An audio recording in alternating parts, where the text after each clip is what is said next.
Muchas gracias. Hola a todos, a todas.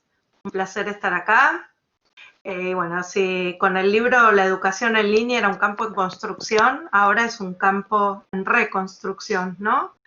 Este año nos plantea nuevos retos, nuevos desafíos, y mi idea con esta presentación es plantear algunas dudas, algunas preguntas y algunas ideas para empezar este proceso de reconstrucción.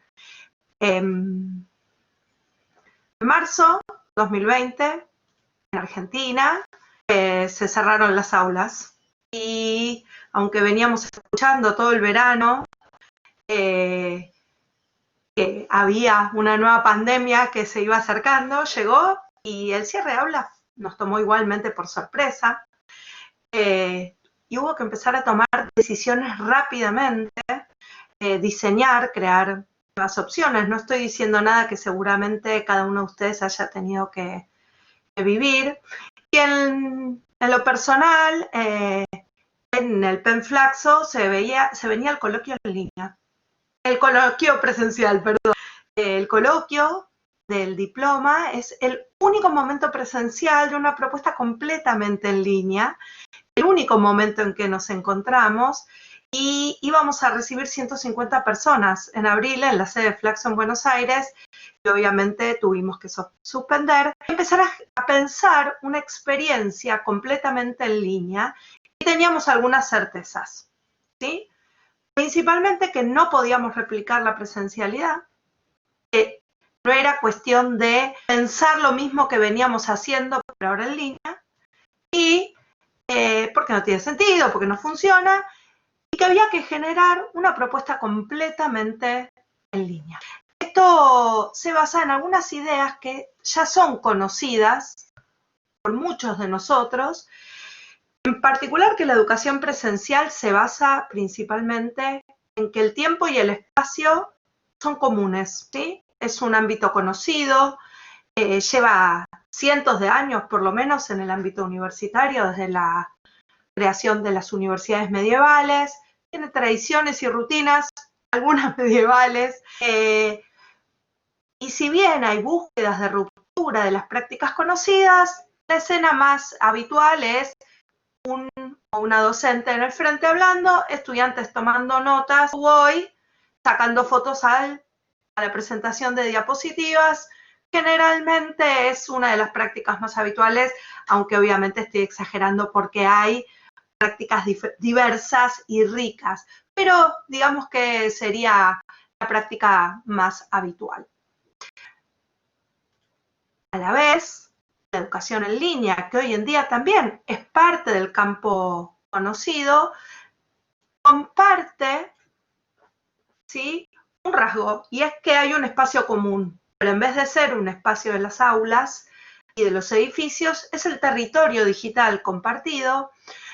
Pero generalmente la educación en línea tomó como pilar, como premisa, la asincronía, el tiempo diferido como un rasgo distintivo. Es un tiempo diferido que, en la medida en que haya un espacio, una propuesta para encontrarnos, ¿sí? Porque ya sabemos que a veces puede haber simplemente un campus, PDFs, hacer clic y entregar tareas. No nos estamos refiriendo a eso por educación en línea, sino a un espacio rico, enriquecido, con propuestas diversas, que busca la exploración de producciones no solo textuales, múltiples voces, diversas actividades, pero que se basa en esto de un tiempo diferido. El uso flexible del tiempo que permite a cada participante elegir cuándo y cómo, y que eso habilita un tiempo para la reflexión, para la producción, para la colaboración, leer lo que van produciendo, compartiendo colegas y docentes, generalmente con un cronograma que marca un ritmo, ¿cierto? Hay sesiones semanales, quincenales, depende de la propuesta. Conocemos las ventajas de las propuestas en línea y de la educación presencial. Pero la situación, como todos sabemos, nos planteó una nueva búsqueda que tenía que ver con no perder el año de clases presenciales, pero llevándolas a los territorios en línea. Con lo cual, estábamos ante una situación en la que no era ni la educación presencial como la conocemos, ni, ahora en un ratito explico por qué, tampoco la educación en línea como la conocemos. Algunos autores, como Hotchkiss, que relevan cuáles son las discusiones en el campo a través de este artículo de 2020, plantea que la educación remota es la respuesta ante esta situación de emergencia. Y pareciera que entre distintos académicos y gestores y docentes del campo, investigadores, hay cierto consenso en denominar a esto educación remota. Sabemos que estamos en un campo polisémico, así que seguramente habrá algunas otras denominaciones dando vueltas, pero básicamente esta educación remota de emergencia nos plantea tres rasgos principales. Por un lado, la búsqueda de la continuidad de aquello que había sido pensado para la presencialidad, ¿sí? Con preguntas tales como, ¿qué podemos cubrir de lo que teníamos previsto? Que al principio era por un par de meses, luego era en septiembre volvemos a las aulas y ahora todavía estamos viendo si hay o no vuelta y en qué condiciones. Muchas universidades estamos generando planes de contingencia y eligiendo qué de eso que no ha sido podido cubrir se va a ofrecer, por ejemplo, el último año de las carreras que a veces tienen una mayor carga de práctica en el campo. También la pregunta de cómo podemos hacerlo, y esto tenía que ver con procesos heterogéneos, porque no se daba cuenta de una institución que había previsto desarrollar estas propuestas en línea, con la planificación que requiere, con los equipos que diseñan y prevén los procesos de desarrollo de una propuesta educativa en línea, muchos docentes sin formación previa, ni en el uso de tecnologías, ni en las propuestas de enseñanza a través de Internet, con lo cual nos encontrábamos con una situación que en muchos casos generó y nos sigue generando altos niveles de incertidumbre, además de cuestiones vinculadas a la dotación tecnológica de las instituciones, de los docentes y de los estudiantes. El tercer rasgo tiene que ver con cierta transitoriedad de esta educación remota de emergencia. No es una modalidad que está pensada para quedarse, sino es una modalidad que repara, emparcha lo que no estamos pudiendo hacer, pero que mira con añoranza la vuelta a la presencialidad. Está esperando que llegue ese momento de retorno a la presencialidad. Las primeras respuestas que vimos, en parte por esas condiciones de heterogeneidad en los procesos, falta de formación de los docentes, muchas instituciones tenían sistemas institucionales de educación a distancia, otras no.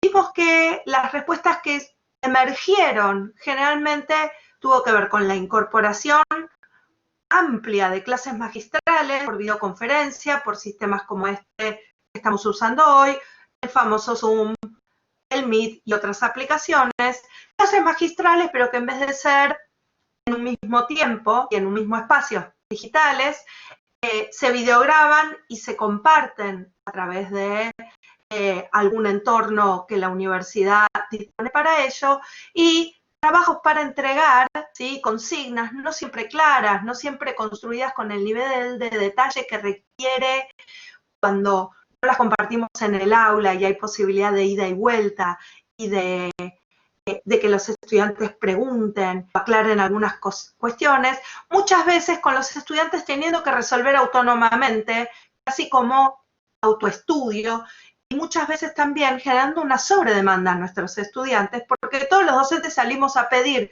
todo lo que considerábamos necesarios, y no en todas las instituciones se desarrollaron procesos de gestión y articulación entre cátedras o equipos docentes que permitieran medir y equilibrar la carga que se estaba poniendo sobre los estudiantes. Si bien ahora voy a retomar algunas de estas cuestiones, porque podemos pensar que hay otras prácticas pedagógicas posibles, también me interesa contarles que mis propias certezas sobre lo que era enseñar por Internet, enseñar en línea, se vieron en algún sentido tensionadas. Como yo les contaba, veníamos viendo que la asincronía y el tiempo diferido eran una de las principales fortalezas de la educación en línea.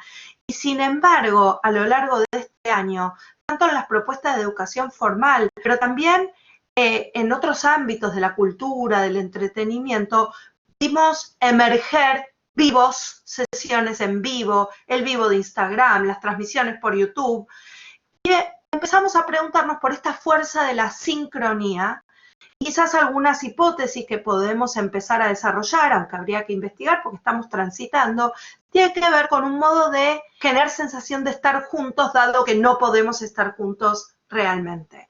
Vernos, poner el cuerpo si las cámaras están encendidas, la sensación de que no todo se pierde, que hay algo de lo que teníamos que se mantiene.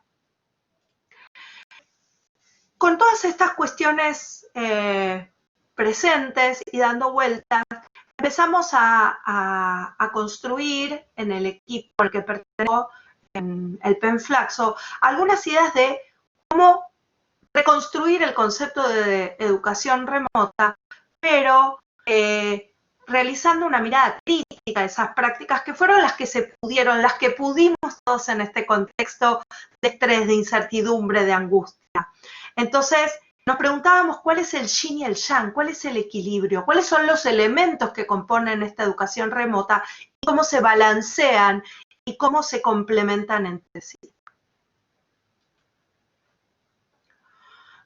Lo primero que me interesaría es valorar este encuentro en un mismo tiempo, en la sincronía, muchas veces dado por las herramientas que permiten las videoconferencias, y plantearle a eso una pregunta, que es ¿cuál es el sentido de encontrarnos?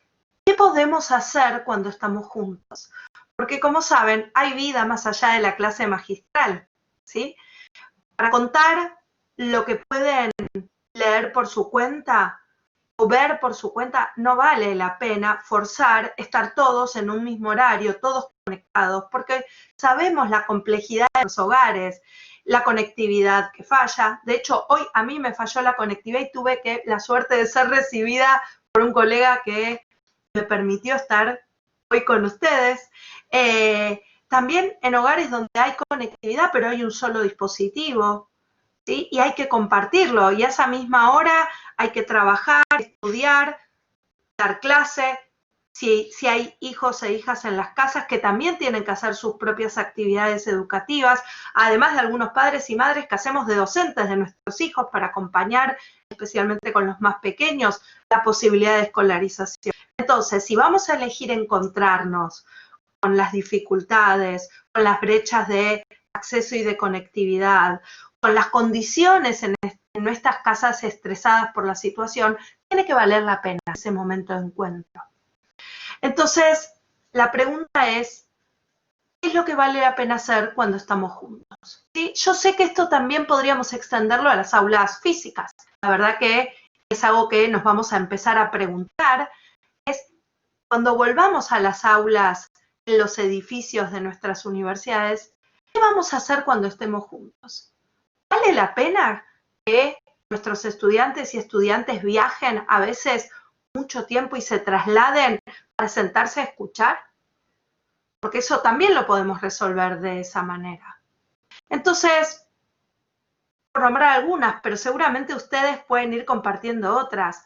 Podemos encontrarnos para aclarar dudas, para trabajar sobre errores frecuentes en la comprensión de contenidos, para poner en común rápidamente ideas, para tomar decisiones, para establecer acuerdos y desacuerdos, para definir cómo seguimos, ¿sí? Y, por supuesto, para aprovechar esa potencia de estar con otros, de vernos, de los cuerpos que siguen estando, ¿no?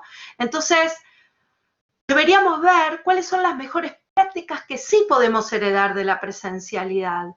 Que los estudiantes se dividan en pequeños grupos y resuelvan problemas, que discutan, debatan, que a veces en un foro que se diluye en el paso de los días tampoco es la manera más práctica de discutir un problema o de consensuar alguna solución o de establecer un plan de trabajo de cómo se va a avanzar con un proyecto. Y ahí es donde empieza el complementario, que es el tiempo diferido como oportunidad. Entonces, así como nos preguntamos qué es lo que vale la pena hacer cuando estamos juntos, también la pregunta es, ¿qué podemos hacer en los tiempos diferidos? ¿Qué vale la pena sostener cuando no estamos al mismo tiempo y cada uno puede trabajar a su propio ritmo? Los tiempos flexibles habilitan otros procesos, nos sacan de la respuesta automática, del que piensa y habla más rápido, nos permiten generar propuestas colaborativas donde la producción de uno es retomado por otra y puede enriquecerse de esta manera. Entonces, también allí debemos pensar cuáles son las mejores prácticas que heredamos de la educación en línea para ponerlas al servicio de estas propuestas educativas que conjugan lo mejor del tiempo de encuentro sincrónico y lo mejor del uso del tiempo diferido. Para ello, es interesante pensar que la clave siempre, en línea, presencial o en forma remota, es diseñar buenas actividades. ¿Sí? Diseñar buenas actividades en principio implica proponerle a los estudiantes que hagan cosas que les permitan aprender. ¿Sí? Es como, dicho en forma simple, el corazón del constructivismo. Tenemos que hacer aquello que tenemos que aprender a hacer. ¿Sí? En general, en el campo universitario, estamos preparando profesionales que van a desarrollarse en diversos campos. Esos campos implican abordar diversos tipos de tareas. ¿En qué medida, ¿sí?, podemos generar actividades de aprendizaje que pongan en juego? Acá Philippe Mérieux habla de la paradoja de la buena práctica educativa, que tenemos que aprender a hacer aquello que no sabemos haciéndolo, ¿sí? Y ese es un desafío.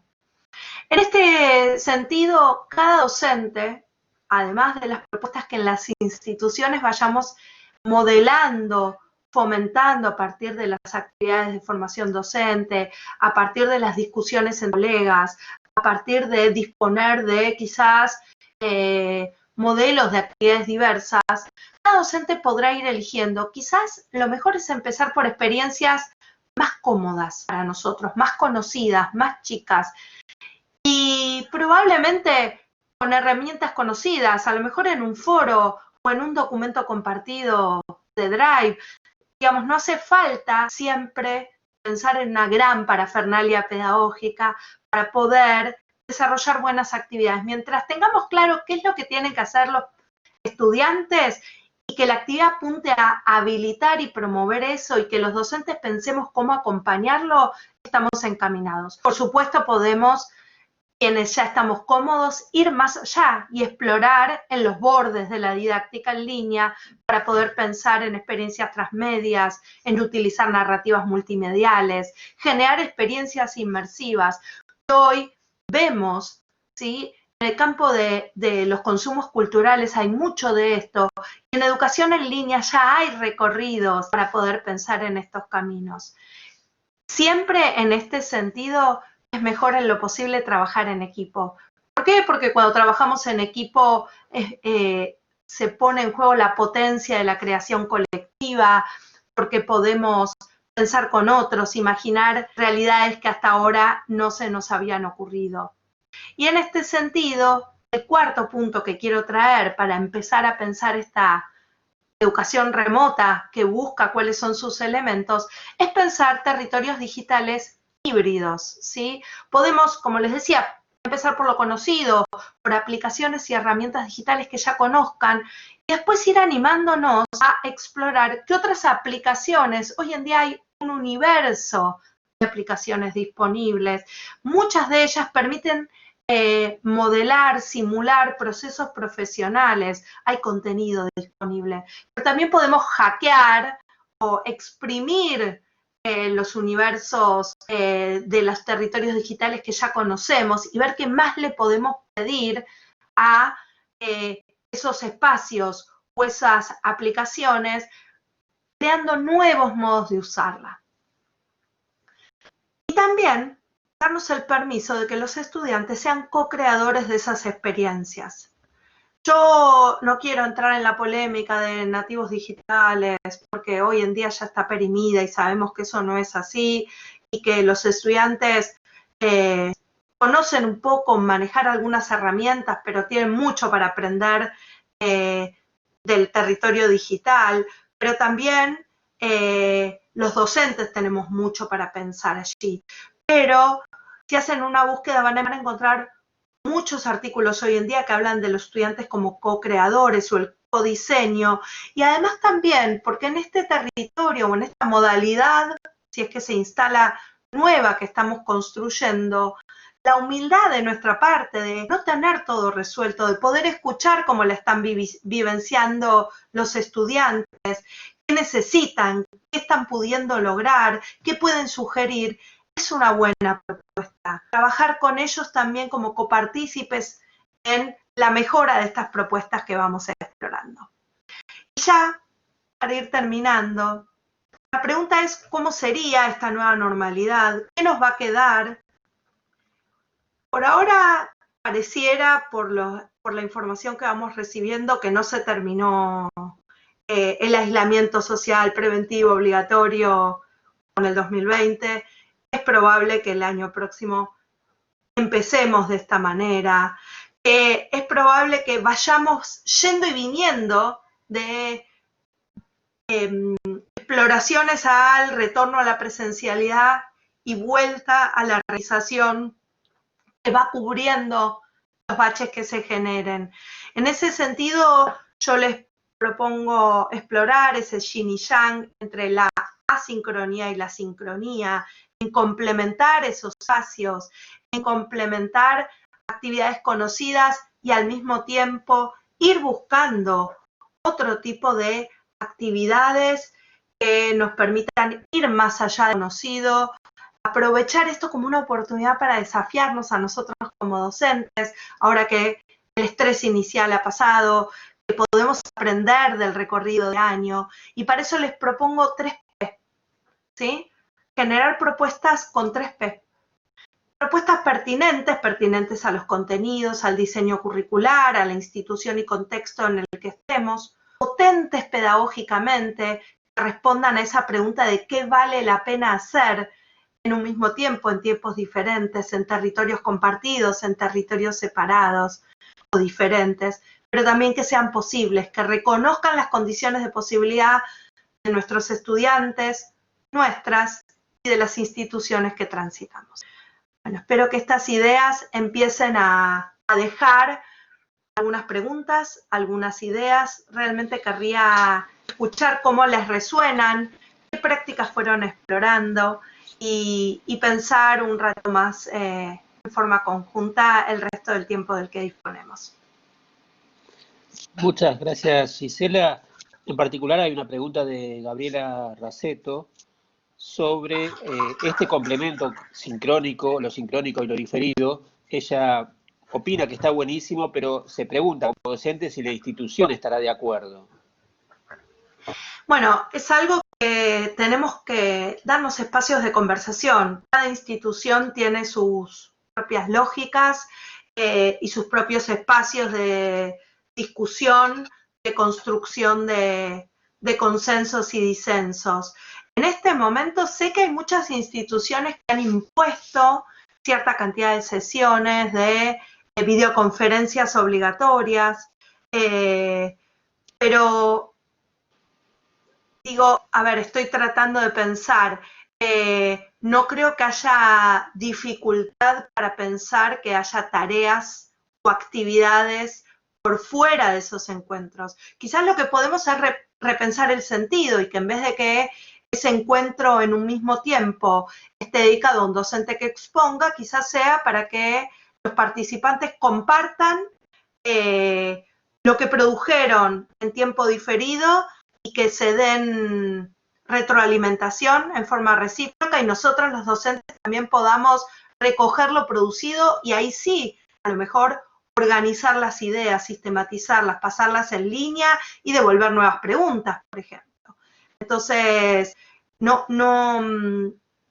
sé bien, porque habría que ver cada realidad institucional, cuáles serían las objeciones fuertes a esta búsqueda de complementariedad. Por eso decía, lo primero que me viene es estas instituciones que instituyeron justamente la obligatoriedad de cierta cantidad de encuentros.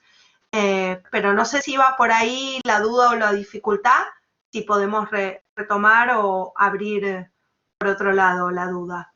Bueno, esperamos ahí si Gabriela nos comenta si está respondida su inquietud. Por otra parte, Patricia Scorzo, en algún punto de la conversación que tal vez ahora nos cueste contextualizar, dice, habría que pensar qué pierde un alumno, qué se pierde un alumno si falta a clase. Bueno, recordé palabras de Verónica, por ejemplo, sobre qué es la regularidad ahora, ¿no? Tal vez qué faltar a clase es otra pregunta, pero bueno, ella se plantea eso, ¿no? ¿Qué pensar que se pierde un alumno si falta a clase? Mira, a mí me parece que ahí hay varias ideas que son interesantes, siempre y ahora. Entonces, en principio, siempre faltar a clases debiera implicar una pérdida. Ahora pensamos en este contexto, estoy hablando en voz alta. Siempre debiera ser una pérdida, porque si no, esa clase no tuvo sentido. Si puedo recuperar esa clase leyendo el texto, ¿para qué necesité la clase? Si alguien me la puede contar, es que tampoco tuvo mucho sentido esa clase. La clase debe poner en escena una experiencia única donde, por ejemplo, así sea algo sencillo como debatir con los otros y llegar a una conclusión, sea parte de un proceso de construcción que refleja ciertas prácticas epistemológicas en un campo o que pone en debate ciertas prácticas profesionales. Por supuesto, el que faltó puede enterarse de las conclusiones, pero una clase que sea fácil de recuperar, me atrevo a decir que no es una buena clase. Eso en términos didácticos. Ahora, en este contexto, sí tenemos que poder apelar a ciertos márgenes de flexibilidad, especialmente si por clase nos estamos refiriendo al encuentro en un mismo tiempo. Porque, como sabemos, la conectividad puede fallar, porque los estudiantes pueden no llegar, porque justo en ese momento en la casa hay otro hijo o alguno el papá o mamá o tía o conviviente que tenga que rendir examen, qué sé yo, y tienen un solo dispositivo. Entonces, muchos apelan a grabar ese encuentro sincrónico, que si implicó niveles altos de interacción después es difícil de seguir. Y otra posibilidad es generar tareas complementarias que permitan de alguna manera reponer parte de lo hecho. Ahora, eso en términos didácticos y aprendizaje. En términos de regularidad académica, esto es una opinión personal y cada institución tiene que ver cómo lo resuelve. Habría que pensar con márgenes mucho más flexibles de los que nos damos habitualmente del 70, 75, 80% de asistencia, porque tenemos que reconocer las condiciones en las que estamos enseñando y aprendiendo. No tiene una respuesta fácil, porque se ponen en juego muchas cuestiones. Sí, el Ministerio de Educación e incluso también hay algunas notas de CONEAU, pero hay resoluciones del Ministerio que flexibilizan y habilitan a que las instituciones tomen medidas transitorias para dar respuesta a la situación que permitirían flexibilizar reglamentos como el de la regularidad en la asistencia. Pero ahí hay una decisión política y reglamentaria que las instituciones debemos darnos. También se requiere un poquito de sentido común, ¿no? Porque también a veces la regularidad es tomar asistencia cuando se prende la cámara. Si quieren después les puedo compartir, el otro día leí un artículo de todos los problemas que implican exigir que todos los estudiantes estén todo el tiempo con la cámara prendida, además de las dificultades de ancho de banda que nuestro país y toda la región presentan. No sé si contesté exactamente al planteo que se hacía. El planteo era de, a ver si tengo aquí, era de Patricia Scorzo, así que bueno, ella dice, justamente me parece una buena pregunta para hacernos, bueno, está, no sé si está hablando ahora de lo mismo, está hablando, creo que está mencionando o está respondiendo a un comentario anterior. Pero bueno, Patricia, si llegás a tener alguna inquietud, y que todavía persista, avísanos. Y lo mismo en el caso de Gabriela también, si querés manifestar si fue resuelta tu consulta. Alejandra, ¿tendrías alguna otra pregunta para relevar?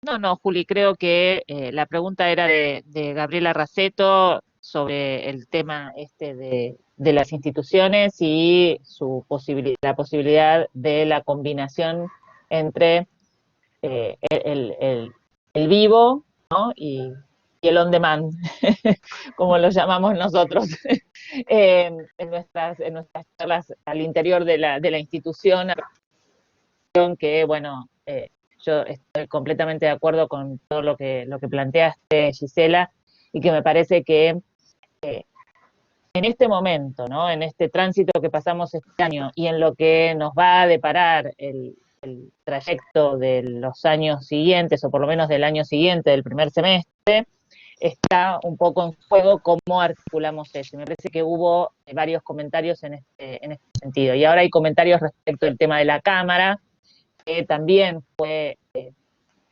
tomado en otra de las charlas de hoy temprano, ¿no? Si debemos obligar o no al uso de la cámara y cuáles son las dificultades, ¿no? Que son muchas las dificultades, y a veces no solamente del lado del alumno, porque nosotros nos ponemos en el lado de los estudiantes, pero también los docentes estamos dando clases en nuestras casas, con nuestros hijos alrededor, y con muchas dificultades. Entonces ese tema de la obligatoriedad de la cámara es todo un planteo, ¿no? Sí, Ale, yo creo que en principio tenemos que estar abiertos a tener pocas certezas y muchas preguntas, ¿no? Me parece que esto de tienen que, no tienen que, es como, no sabemos, estamos transitando algo realmente inédito en términos sociales, pero también en términos educativos. Y en ese sentido, siempre quizás la misma pregunta: ¿para qué queremos las cámaras encendidas cuando es necesario todo el tiempo? Si alguien no puede, podemos ser flexibles y entender entonces que en esa situación alguien no pueda, y promover que los que puedan lo hagan, pero cuando valga la pena, sabiendo que se pone en juego que estamos metiéndonos en las casas de otros, que a lo mejor no siempre quieren mostrarlas, porque no todos tienen un espacio íntimo. Yo habitualmente ahora, porque me prestaron un lugar en otra casa, si estuviera en este momento en mi casa, verían a cada rato que pasa atrás mío uno de mis hijos. Tengo 4 adolescentes en casa, son grandes, pueden entenderlo, pero así todo no dejan de pasar, por más que les diga estoy en una conferencia, es algo importante. No es posible, porque no va con la dinámica de la casa. Imaginen casas que además pasa el perro, el gato, ya lo vimos, los bebés que lloran, alguien que no quiere mostrar su intimidad por distintos motivos. Entonces, si vamos a prender las cámaras por la potencia esta de los cuerpos que están ahí, quizás puede ser un ratito, quizás puede ser para determinadas actividades, quizás puede ser en los momentos de pequeños grupos, y por supuesto dejando margen para que el otro decida si no quiere o no puede hacerlo. Yo a veces la apago porque simplemente con el ancho de banda, con la cámara prendida, no funciona. Tengo una pregunta, Gisela. ¿Cómo estás? Hola, Ide, mucho gusto escucharte. Sí, yo también. Mira, te hago una pregunta. Nosotros tuvimos la oportunidad ayer de escuchar a Lorenzo García Aretio, ¿no? De la UNED de España. Y él hablaba en forma muy fervorosa, porque muy, muy entusiasta. Hablaba sobre la necesidad importante en la educación superior, en realidad en todos los niveles, pero bueno, nosotros nos dedicamos a la educación superior, la necesidad del cambio en los diseños curriculares. ¿Qué opinas de esto vos, Gisela? Bueno, primero que es difícil no acordar con Lorenzo, a quien tengo un aprecio personal, me dirigió la tesis de maestría hace muchos años, así que si después queda grabada la sesión con Lorenzo, me encantaría escucharla. Sí, está grabado. los diseños curriculares del nivel superior necesitan ser revisados, pero no solo por la situación de la pandemia, ¿sí? Necesitan ser revisados porque responden a otras lógicas de producción de conocimiento, a otras lógicas de construcción de profesionales que ya han sido cuestionadas ya hace unas cuantas décadas. Donald John, ¿sí? En su libro Formar Profesionales Reflexivos, él discute la construcción de esos diseños curriculares por apilamiento, en lo que primero aprendemos lo básico, después lo aplicado, y con suerte, al final, en algunas carreras, pero no en todas, está la práctica real. Y hoy sabemos que gran parte de lo que aprendemos en los primeros años universitarios no los recordamos, ni son útiles para nuestro desempeño, ni como investigadores, ni como docentes, ni como profesionales en distintos campos.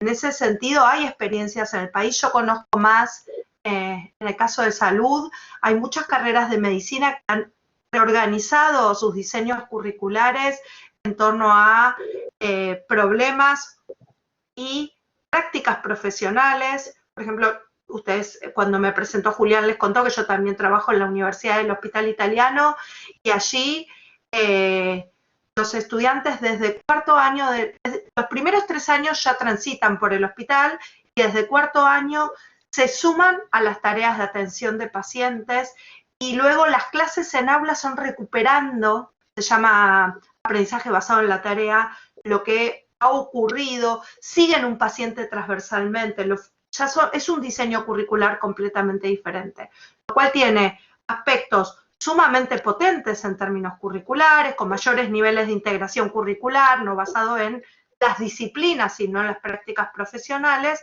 pero que también ha sido sumamente desafiante en este contexto, porque los estudiantes no pudieron ir al hospital este año. Entonces tuvimos que pensar qué prácticas, las propuestas de aprendizaje basado en problemas, que es una práctica de aula en pequeños grupos, fueron fáciles de resolver. Pero las prácticas con simuladores no virtuales, sino con muñecos, por ejemplo, que es parte de las prácticas, están esperando que se vuelva a las aulas. Entonces, los nuevos diseños curriculares son indispensables, no necesariamente resuelven el problema que tenemos entre manos. No sé si responde a idea de lo que estabas comentando. Sí, por supuesto. Muchas gracias, Gisela. Hay una pregunta de Cecilia Porfiri. Gisela, ¿podrías ampliar cuáles son los indicadores que toma Coneau para evaluar la educación en línea? Los indicadores que toma Coneau para evaluar la educación en línea están establecidos en una resolución, no los recuerdo de memoria, pero tiene que ver con que cada institución se dé un sistema institucional que ha sido analizado. Al día de hoy, la mayoría de las instituciones universitarias del país ya tienen aprobados estos sistemas, y se evalúan dimensiones como las cuestiones más vinculadas a las herramientas o los entornos digitales que sean apropiados para impartir educación en línea, que haya en la institución equipos especializados, como el equipo que aquí, desde el PAD, ¿no? Desde el programa de educación a distancia, lidera esos procesos, que haya instancias de formación docente, que se construyan equipos que sostengan la ideación en línea, y de cuestiones más duras, técnicas de seguridad, conectividad. Si quieren, después seguramente el equipo de Alejandra dispone de las resoluciones de Coneau, pero si no, yo se las puedo acercar para que las lean. Una vez que esa resolución, una vez que las instituciones tienen aprobado su SIED, o Sistema Institucional de Educación a Distancia, se considera que toda propuesta a distancia o en línea que se ajuste a esas políticas que la propia institución se ha dado son adecuadas. Igualmente se evalúa, en general se pide ver algunos materiales o algunas sesiones de clases previstas, a veces con propuestas más tradicionales, incluso de lo que podríamos consensuar los expertos en el campo. No sé si si querés que precise en algún aspecto, decime que lo retomo.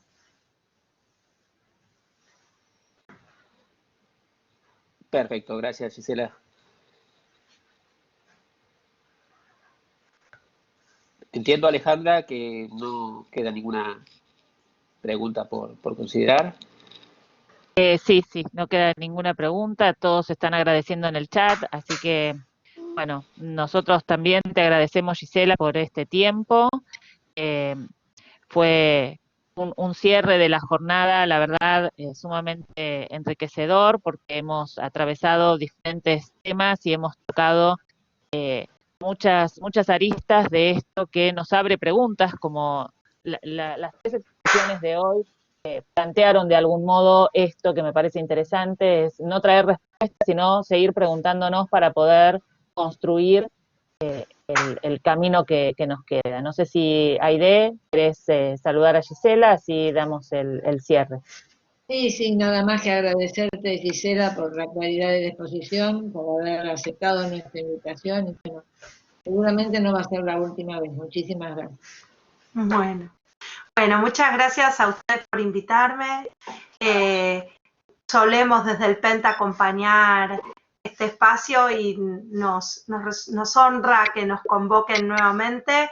Espero que algunas de las ideas generen nuevas preguntas. Por ahí vi que pedían algún link o artículo, cualquier cosa, Aide o Alejandra, les comparto y ustedes se lo hacen llegar a los asistentes. Nuevamente, muchas gracias y sigamos construyendo en conjunto nuevas respuestas y también nuevas preguntas. Muy bien, gracias.